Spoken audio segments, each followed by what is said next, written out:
ಆರೋಪಿಗಳು ಏನಾದರೂ ಅರೆಸ್ಟ್ ಆಗಿದ್ದಾರಾ ಅಥವಾ ಯಾರು ಏನು ಅನ್ನೋದೇನು ಮಾಹಿತಿ ಸಿಕ್ಕಿದೆ? ನಿನ್ನೆ ನಮ್ಮದು ಅನಾಲಿಸಿಸ್ ಪ್ರಕಾರ ಸಾಬಿರ್ ಅಂತ ಹುಡುಗಿದು ಫ್ರೆಂಡ್ ಕಳೆದ 3-4 ವರ್ಷದಿಂದ ಹುಡುಗಿ ಜೊತೆಗೆ ಸಂಪರ್ಕದಲ್ಲಿದ್ದರು. ನಮ್ಮ ಮಾಹಿತಿ ಪ್ರಕಾರ ಅವ್ರಿಗೆ ಮದುವೆ ಮಾಡೋಕ್ಕೆ ಇಷ್ಟ ಇತ್ತು. ಆ ಮದುವೆ ಮಾಡೋ ಇಷ್ಟದಲ್ಲಿ ಸ್ವಲ್ಪ ಅಸಮಾಧಾನ ಆದರೆ ಸಾಬಿರ್ ಅವರೇ ಆ ಲೇಡಿ ಜಾಕಿಯಾಗೆ 20ನೇ ತಾರೀಕಿಗೆ ಸಾಯಂಕಾಲ ಮರ್ಡರ್ ಮಾಡಿದ್ದಾರೆ. ನಿನ್ನೆ ನೈಟ್ ಅರೌಂಡ್ 12 ಗಂಟೆಗೆ ನಾವೇ ಆ ಸಾಬಿರ್ಗೆ ಟೆಕ್ನಿಕಲ್ ಎವಿಡೆನ್ಸ್ ಬೇಸಿಸ್ ಮೇಲೆ ಬಂಧನ ಮಾಡಿಸಿದ್ದೀವಿ. ಈಗ ಅದೇ ಲೀಗಲ್ ಪ್ರೊಸೆಸ್ ನಡೀತಾ ಇದೆ. ಆದಷ್ಟು ಬೇಗ ಅವರಿಗೆ ಜೆಸಿಗೆ ತಲುಪಿಸಿ. ಆರೋಪಿ ಕೂಡ ನಿನ್ನೆ ಸ್ಪಾಟ್ ರೀಸನ್ ಏನಂತ ಸರ್? ರೀಸನ್ ಆರೋಪಿನೂ ಹೇಳ್ಬೋದು ಅವರಿಗೆ ಎಷ್ಟು ಧೈರ್ಯ ಹೆಂಗೆ ಬಂತು. ಬಟ್ ನಾವೇ ಫಸ್ಟ್ ನಮಗೇತು ಸುಮ್ಮನೆ ಯಾರಿಗೆ ಹಿಡಿಯೋಕ್ಕೆ ಆಗಲ್ಲ. ಎವಿಡೆನ್ಸ್ ಬೇಸಿಸ್ ಮೇಲೆ ನಾವೇ ನಮ್ಮ ಕಾರ್ಯಾಚರಣೆ ಮಾಡ್ತೀವಿ. ಸೊ ಅದು ಎವಿಡೆನ್ಸ್ ಸಿಕ್ಕ ತಕ್ಷಣ ನಾವೇ ನಮ್ಮ ಕಾರ್ಯಾಚರಣೆ ಮಾಡಿಸಿದ್ದೀವಿ. ಅದರ ಪ್ರಕಾರ ಆರೋಪಿಗೆ ಸೆಕ್ಯೂರ್ ಆಗಿದೆ. ಈಗ ಆರೋಪಿ ಅರೆಸ್ಟ್ ಆಗಿದೆ, ನಮ್ಮ ಜೊತೆ ಇನ್ನೂ ಯಾರಾದರೂ ಆಸ್ ಆಫ್ ನಾವು ನಮಗೆ ಏನು ಎವಿಡೆನ್ಸ್ ಸಿಕ್ಕಿದೆ ಅದು ಕ್ಲಿಯರ್ ಟೆಕ್ನಿಕಲ್ ಎವಿಡೆನ್ಸ್ ಇದೆ. ಇದರಲ್ಲಿ ಒಬ್ಬರೇದು ಪಾತ್ರ ಕಂಡು ಬರ್ತಾ ಇದೆ. ಬಟ್ ನಮ್ಮ ಇನ್ವೆಸ್ಟಿಗೇಷನ್ ಯಾವಾಗಲೂ ಕ್ಲೋಸ್ ಆಗಲ್ಲ. ಈವನ್ ಚಾರ್ಜ್ ಶೀಟ್ ಆದಮೇಲೆ ನಮ್ಮದು ಎವಿಡೆನ್ಸ್ ನಮ್ಮದು ಕ್ಲೋಸ್ ಆಗಲ್ಲ. ಯಾವಾಗ ನಮಗೆ ಏನಾದರೂ ಎವಿಡೆನ್ಸ್ ಸಿಗ್ತಾರೆ ನಾವೇ ಓಪನ್ ಇದ್ದೀವಿ. ತಮ್ಮ ಹತ್ರ ನಾನು ಪಬ್ಲಿಕ್ಗೆ ಅಥವಾ ಯಾರು ಏನು ಮಾತಾಡ್ತಾ ಇದ್ದಾರೆ ಅವರಿಗೆ ವಿನಂತಿ ಇದೆ, ತಮ್ಮ ಹತ್ರ ಏನು ಎವಿಡೆನ್ಸ್ ಇದೆ ದಯವಿಟ್ಟು ನಮ್ಮ ಇನ್ವೆಸ್ಟಿಗೇಟಿಂಗ್ ಆಫೀಸರ್ ಹತ್ರ ಬನ್ನಿ, ನಮ್ಮ ತನಿಖೆ ಅಧಿಕಾರಿ ಹತ್ರ ಬನ್ನಿ, ನಾವೇ ಪರಿಶೀಲನೆ ಮಾಡ್ತೀನಿ. ಅದರ ಬೇಸಿಸ್ ಮೇಲೆ ಅಗತ್ಯ ಕ್ರಮ ತಗೊಳ್ತೀನಿ. ಸರಿ, ಪ್ರವೋಕ್ ಏನಾದರೂ ಆಗಿದ್ದು ಮರ್ಡರ್ ಮಾಡೋಕ್ಕೆ ಏನಾದರೂ ಬೇರೆಯವ್ರು ಯಾರಾದರೂ ಹೇಳ್ಕೊಟ್ರಾ ಹಿಂಗೆ ಮಾಡಿ? ಈಗ ಸದ್ಯಕ್ಕೆ ನಮಗೆ ಏನು ಎನ್ಕ್ವೈರಿ ಆಗಿದೆ ಅದರಲ್ಲಿ ಇಬ್ಬರು ಮಧ್ಯದಲ್ಲಿ ನಡೆದ ಘಟನೆ ಇದೆ. ಆವಾಗ ಸ್ಪಾಟಲ್ಲಿನೂ ಇಬ್ಬರು ಇದ್ದರು ಯಾವಾಗ ಇದು ಕೊಲೆ ಆಗಿದೆ. ಸೊ ಇನ್ನೂ ಫರ್ದರ್ ನಮ್ಮದು ಇನ್ವೆಸ್ಟಿಗೇಷನ್ ಆನ್ ಇದೆ. ಸ್ಟಿಲ್ 24 ಅವರ್ಸ್ನೂ ಆಗಿಲ್ಲ, 24 ತಾಸು. ಫಿಕ್ಸ್ ಆಗುತ್ತೆ ಸರ್ ಇಬ್ಬರದು? ಮೇಲ್ನೋಟಕ್ಕೆ ಅಂದರೆ ಮಾಹಿತಿ ಇದೆ ಕೆ ಮದುವೆ ಫಿಕ್ಸ್ ಆಗಿತ್ತು. ಎಂಗೇಜ್ಮೆಂಟ್ ಬಗ್ಗೆ ನಮಗೆ ಮಾಹಿತಿ ಇಲ್ಲ. ಸ್ಪಾಟಲ್ಲೇ ಮರ್ಡರ್ ಆಗಿದ್ದು ಸ್ಪಾಟಲ್ಲೇ ಇದನ್ನು ಮಾಡಿದ್ದಾರೆ ಅಂತ ಅದು ನಾನು ಹೇಳಲ್ಲ. ಇನ್ವೆಸ್ಟಿಗೇಷನ್ ಪಾರ್ಟ್ ಇದೆ, ಅದು ನಾವೇ ಚಾರ್ಜ್ ಶೀಟ್ ಆದಮೇಲೆ ಹೇಳ್ತೀವಿ. ಸ್ಪಾಟಲ್ಲೇ ಮರ್ಡರ್ ಆಗಿದ್ದು ಬೇರೆ ಕಡೆ ಮಾಡಿ ತಗೊಂಡಿದ್ದಾನೆ ಅಲ್ಲಿ ಹತ್ತಿರ ಆಗಿದೆ. ನಿಯರ್ ಸ್ಪಾಟ್ ಮರ್ಡರ್ ಮಾಡಿದ ಸ್ಪಾಟ್ ಬೇರೆ, ಅಲ್ಲಿ ಬಿಟ್ಟು ಹೋಗಿದ್ದು ಬೇರೆ. ಇಂಟರ್ ಕೋರ್ಸ್ ಏನಾದರೂ ಆಗಿದೆ? ಮೆಡಿಕಲ್ ಎವಿಡೆನ್ಸ್ ಅಲ್ಲಿ ನಮ್ಗೆ ಏನೂ ಸಿಗಲಿಲ್ಲ. ಅದು ಮಾತಾಡಿದ್ದೀನಿ ಡಾಕ್ಟರ್ ಜೊತೆಗೆ. ಆ ಥರ ಮೆಡಿಕಲ್ ಅಲ್ಲಿ ನಮ್ಗೆ ಏನೂ ಸಿಗಲಿಲ್ಲ. ಬೇರೆ ಹುಡುಗಿ ಜೊತೆ ಏನಾದರೂ ಅಫೇರ್ ಇದ್ದಕ್ಕೆ ಏನಾದರೂ ಹಿಂಗಾಯ್ತಾ ಸರ್? ಅಥವಾ ಅದೇ ನಾವೇ ಪರಿಶೀಲನೆ ಮಾಡ್ತಾ ಇದ್ದೀವಿ.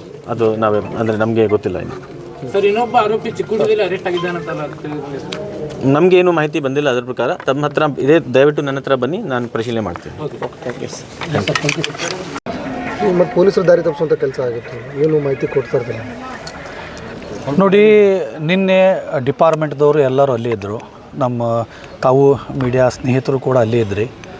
ಆ ಹುಡುಗ ಏನಿದಾನೆಲ್ಲ ಅವನು ಸ್ಟಾರ್ಟಿಂಗ್ಲಿಂದ ಅವನು ಆಗಲಿ ಅವ್ರ ತಂದೆ ಆಗಲಿ ಮಿಸ್ಗೈಡೆನ್ಸ್ ಮಾಡ್ಕೊತ ಇದ್ರು. ಅವರು ಸ್ಟಾರ್ಟಿಂಗ್ದಲ್ಲಿ ಅವರು ಇದನ್ನೂ ಹೇಳಿದರು ನಮ್ಮ ಕಸನ್ ಬ್ರದರ್ಗೆ, ಇಲ್ಲ ಇದು ಮರ್ಡರ್ ಅಲ್ಲ, ಇದು ಏನೋ ಸುಸೈಡ್ ಮಾಡಿರಬೇಕು, ಮತ್ತೆ ಯಾಕೆ ಡಿಪಾರ್ಟ್ಮೆಂಟ್ಗೆಲ್ಲ ನಾವು ಹೇಳೋದು, ನಾವೇ ತೊಗೊಂಡು ಹೋಗಿ ಮಣ್ಣು ಮಾಡಿಬಿಡೋಣ ಅಂಥೇಳಿ ಅಂದ್ಕೊಳ್ಳಿ. ನಮ್ಮ ಫ್ಯಾಮಿಲಿ ಮೆಂಬರ್ಸ್ ಎಲ್ಲ ಅದ್ರ ಬಗ್ಗೆ ಅಬ್ಜೆಕ್ಷನ್ ಹಾಕಿದರು. ಇಲ್ಲ, ಇದು ಮರ್ಡರೇ ಇದೆ, ಇದ್ರ ಬಗ್ಗೆ ತನಿಖೆ ಆಗಬೇಕು, ಡಿಪಾರ್ಟ್ಮೆಂಟ್ ಬರಬೇಕಂತ ಹೇಳಿ ಎಲ್ಲರೂ ಒತ್ತಾಯ ಮಾಡಿ ನಾವು ಇದನ್ನು ಮಾಡಿದ್ವಿ. ನಿನ್ನೆ ರಾತ್ರಿವರೆಗೂ ಸಹ ಆ ಹುಡುಗನ ತಂದೆ ಇಲ್ಲೇ ಇದ್ದರು. ಅವರು ಬೇರೆ ವಿಷಯವನ್ನು ಹೇಳ್ತಾ ಇದ್ದರು. ಅವರು ಸತ್ಯ ಸಂಗತಿಯನ್ನು ಮುಚ್ಚಿ ಹಾಕಲಿಕ್ಕೆ ಭಾಳ ಪ್ರಯತ್ನ ಮಾಡಿದರು. ಇವಾಗ ನಾವು ಎಲ್ಲ ಫ್ಯಾಮಿಲಿ ಮೆಂಬರ್ಸು ಮತ್ತು ಸಮಾಜದ ಎಲ್ಲ ಜನ ಸೇರಿ ನಾವು ಇವತ್ತಿನ ಒಂದು ಧರಣಿ ಮಾಡೋಣ. ಧರಣಿ ಮಾಡಿ ಎಲ್ಲರೂ ಅರೆಸ್ಟ್ ಆಗುವವರೆಗೂ ನಾವು ಇಲ್ಲಿಂದ ಡೆಡ್ ಬಾಡಿ ಒಯ್ಯಲ್ಲ ಅಂಥೇಳಿ ನಾವು ಡಿಪಾರ್ಟ್ಮೆಂಟ್ದವ್ರು ನಾವು ಹೇಳಿದ್ವಿ. SP ಸಾಹೇಬರು, ACP ಸಾಹೇಬರು, ಸಂಬಂಧಪಟ್ಟ ಠಾಣೆ ಎಲ್ಲ ಇನ್ಸ್ಪೆಕ್ಟರ್ಗಳು ಬಂದು ಅವರು ನಮ್ಮ ನಡುವೆ ಒಂದು ಮಾತುಕತೆ ಆಯಿತು.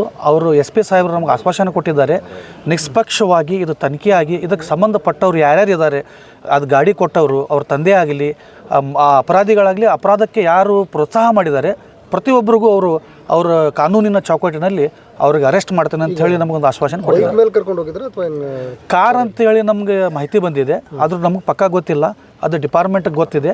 ಡಿಪಾರ್ಟ್ಮೆಂಟ್ದವರು ಯಾವಾಗ ಅದನ್ನು ಬಹಿರಂಗವಾಗಿ ಹೇಳ್ತಾರೆ. ಅವರು ಬೈಟ್ ಕೊಟ್ಟಿದ್ರು ಮಾಧ್ಯಮಕ್ಕೆ. ಅಂದರೆ ಈಗ ಕೊಲೆ ಮಾಡಿದ ಆರೋಪಿ ಏನದಲ್ಲ ಅವ್ರ ತಂದೆ ಮಾಧ್ಯಮಗಳಿಗೆ ಹೇಳಿದರು, ಹುಡುಗಿ ಒಳ್ಳೆಯ ಸ್ವಭಾವದವಳು. ಅದೇ ಸರ್, ಅದು ನಾವು ಅದನ್ನೇ ಹೇಳ್ತಾ ಇದ್ದೇವೆ. ಅವರು ಆ ಹುಡುಗಿ ತಂದೆಗೆ ಬೈಟ್ ಕೊಡ್ತಿದ್ದಿಲ್ಲ.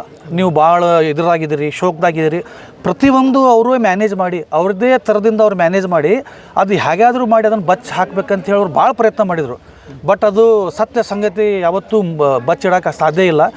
ಅದು ಅವ್ರ ಮಗನೇ ಆರೋಪಿ ಇದ್ದಾನೆ, ಅವನು ಡಿಪಾರ್ಟ್ಮೆಂಟ್ದವ್ರದಂತ ಒಪ್ಕೊಂಡಿದ್ದಾನೆ ಅಂತ. ಅವನು ನಿಮ್ಗೆ ಏನೇನು ಮಾಹಿತಿ ಬಂದಿದೆ ಸರ್? ಈಗ ಈಗ ಮಾತಾಡಿದೆ ಎಸ್ ಪಿ ಸಾಹೇಬ್ರ ಜೊತೆ ಮಾತಾಡಿದೆ. 19 ವರ್ಷ ಹುಡುಗಿ ಪ್ಯಾರಾಮೆಡಿಕಲ್ ಕೋರ್ಸ್ ಮಾಡ್ತಿದ್ಲು.